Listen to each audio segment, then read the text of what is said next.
ऊँट आया, आकर उसने पहले कदम चूमे, कान में कुछ कहा। हुजूर ने फरमाया तू फिक्र न कर, अगर तू सच्चा है तो जैसे तू कहता है वैसे हो जाएगा, और अगर तू झूठा है तो फिर तुझे तेरे झूठ की सजा भी मिलेगी। थोड़ी देर गुजरी तो हजरत तमीम दारी रज़ी अल्लाह तआला अन्हु फरमाते हैं कुछ लोग दौड़े दौड़े आए, अर्ज करने लगे हुजूर ये हमारा ऊँट भाग आया है और 3 दिन से भागा है, मिल नहीं रहा। हुजूर फरमाने लगे ये तो तुम्हारी शिकायत कर रहा है, ये तो कह रहा है या रसूल अल्लाह मैंने गर्मी सर्दी में इनकी खिदमत की और जब मैं बूढ़ा हो गया तो इन्होंने मुझे अफजाइश नस्ल के लिए रख लिया, मेरी नस्ल से इनके कितने ऊँट पैदा हुए, अब मैं बूढ़ा हो गया हूं तो मुझे काट के ज़िबा करके खाना चाहते हैं। उसने कान में कहा, हुजूर ने तर्जुमा करके बताया। करीम रसूल फरमाने लगे बोलो तुम क्या कहते हो? कहने लगे सोने वाली जिसने जो आपको बताया ना बिल्कुल ही सच बताया।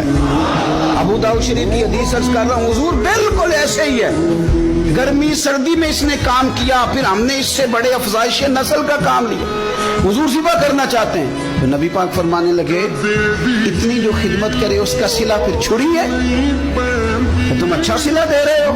कहने लगे हुजूर हम कुछ नहीं कहते, ज़िबा भी नहीं करते, आप इसको दे लें। हुजूर फरमाने लगे अब नहीं मैं तुम पे एतमाद करता, इस तरह करो मेरे हाथ बेच दो। 100 दिनार का मेरे नबी पाक ने ऊँट खरीद लिया। हुजूर ने ना ऊँट को थपकी दी, फरमाया जा तू आजाद है। ऊँट ने ना पता नहीं क्या बातें की, एक बात की तो हुजूर ने फरमाया आमीन, दूसरी की तो कहा आमीन, तीसरी की दुआ की तो कहा आमीन, चौथी बात ऊँट ने की तो नबी पाक रो पड़े। ऊँट चला गया। सहाबा कहते हैं अर्ज की या रसूलल्लाह ऊँट ने क्या कहा है?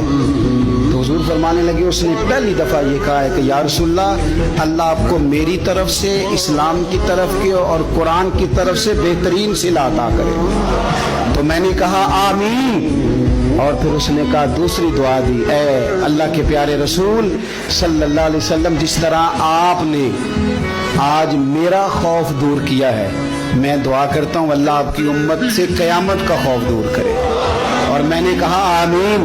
तो नबी पाक सल्लल्लाहु ताला अलैहि वसल्लम फरमाते हैं फिर उसने तीसरी दुआ की, अर्ज़ की या रसूल अल्लाह सल्लल्लाहु ताला अलैहि वसल्लम जिस तरह आज आपने मेरा खून बचाया है, सुनिया मेरी दुआ है रब तेरी उम्मत का खून महफूज करे।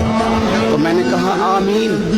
हुजूर फरमाते हैं फिर उसने चौथी दुआ की, या रसूलल्लाह मेरी दुआ है आपकी उम्मत लड़े ना, जंगो जिदाल ना करे, आपस में गले ना काटे।